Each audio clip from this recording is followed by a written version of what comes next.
Crooked Swamp Incident.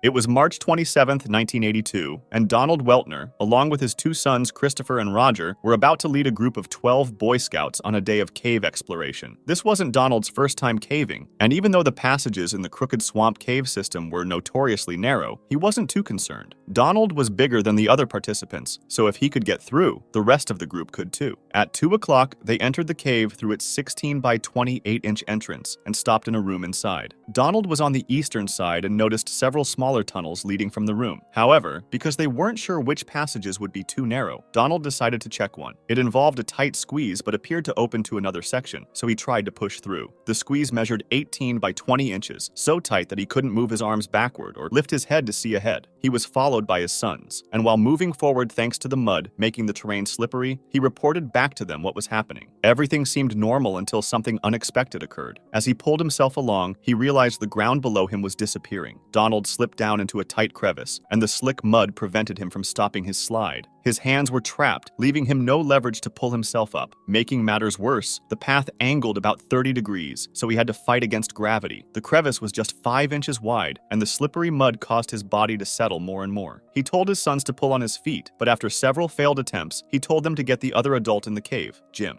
After a while, Jim also realized they wouldn't be able to free Donald on their own. Donald explained that some rocks had loosened when he slid and were now wedging against his body. Each time they tried to pull him backward, the loose rocks would slide forward and block the passage. Jim exited the cave to call for help. Cave rescue specialists and the police arrived, and because only one person could squeeze into that narrow space at a time, they tried using ropes to free Donald. This didn't work either, so they brought in tools to try breaking some of the rocks. However, given how tight the space was, hours of work led to only small breakthroughs, and Donald's situation grew worse. He was thirsty, hungry, and in a very cold environment, so hypothermia was a major concern. The cavers considered entering from the other side to give Donald food and water, but they found that the passage leading to where he laid was extremely narrow. Only 2 very small cavers, sisters Lynn and Nancy Taylor, were able to fit, but even then, they couldn't reach Donald's head. This meant there was no way of delivering supplies, so rescuers had to act quickly. They decided to dig from above ground, down to where Donald was stuck.